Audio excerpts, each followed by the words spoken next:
Good afternoon, everybody. Welcome to the Israel Brief, brought to you by Lay of the Land.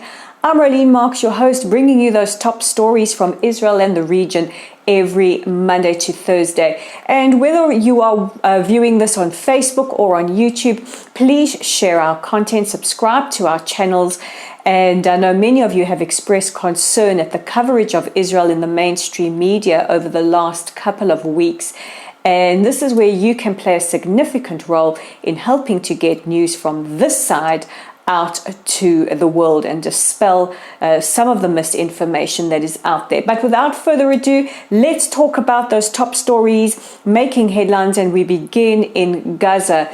Now that we are almost a week into the ceasefire and we are looking at ways to rehabilitate and rebuild Gaza, the United Arab Emirates have said that they are more than happy to help with rehabilitation on the condition that it does not go through Hamass, or that it does not benefit Hamass. Hamass yesterday said that they had more than enough money and don't need any foreign aid. Of course, the question on everybody's minds is, where is that money going to go to? Will that money go towards building infrastructure, creating jobs, creating a better living situation for the people of Gaza, or will it go into the coffers of Hamas leadership and be used to buy more weapons of terror and build terror tunnels? The United States expressed at the signing of the ceasefire agreement that they are willing and ready to work to rehabilitate Gaza on the condition that any aid goes through the Palestinian Authority and not to Hamas. They think that by working through the Palestinian Authority or other institutions, this will significantly weaken Hamas's power in the Gaza Strip. This is something that was echoed by Defense Minister for Israel, Benny Gantz, as well. Meanwhile, Qatar have pledged $500 million towards aid for rebuilding Gaza. And we also heard from Hamas, who said that should Israel threaten Al-Aqsa Mosque in any way, they will break the ceasefire and resume firing on our country.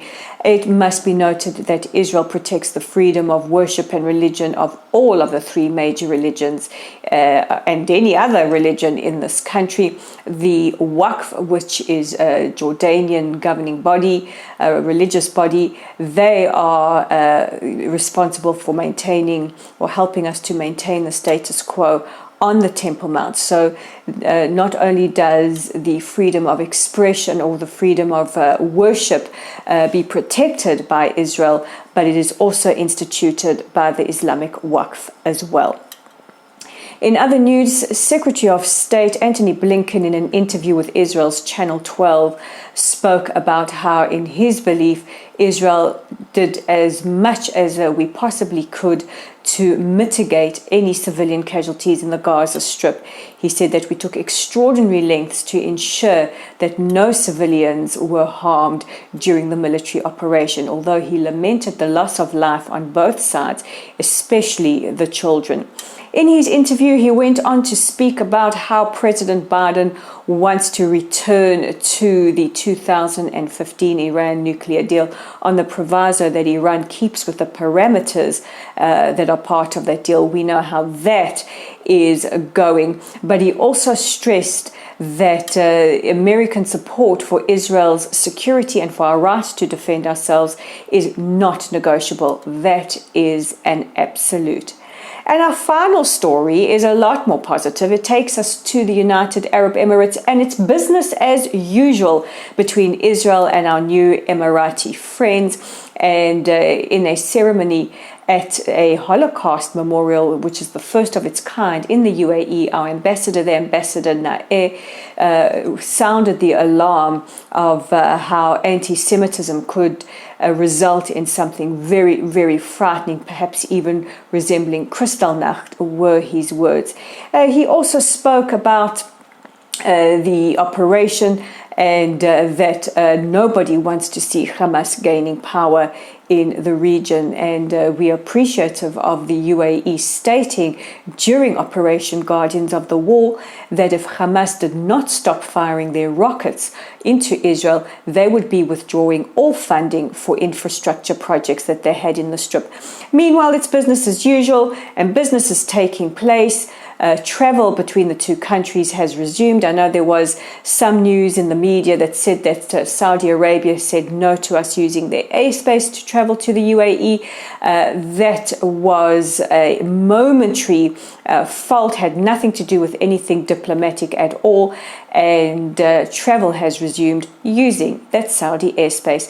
And now the focus is on growing our hopefully ever-growing circle of peace. So those are the top stories making headlines, but I just want to take a moment from all of us in Israel. Thank you to so many of you for your prayers, for your messages, for your offerings of solidarity as we endured Operation Guardians of the Wall and the firing of over 4,000 rockets and projectiles onto Israeli territory.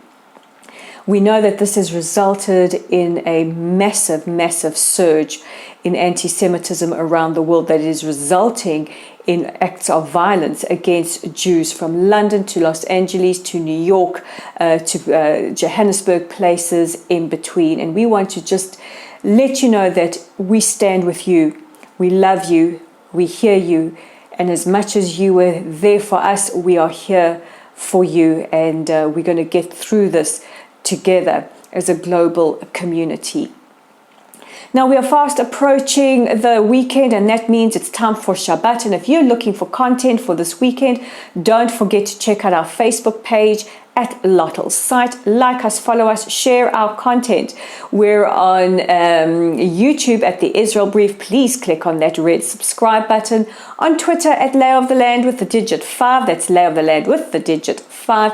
And of course, our website is where it all happens at layoftheland.online. That's layoftheland.online. So it's been a long and exhausting week for me, as I'm sure it has been for all of you out there, and we deserve a great weekend. So all that remains is for me to say Shabbat Shalom, have a wonderful weekend, and we'll catch you on the other side of the weekend.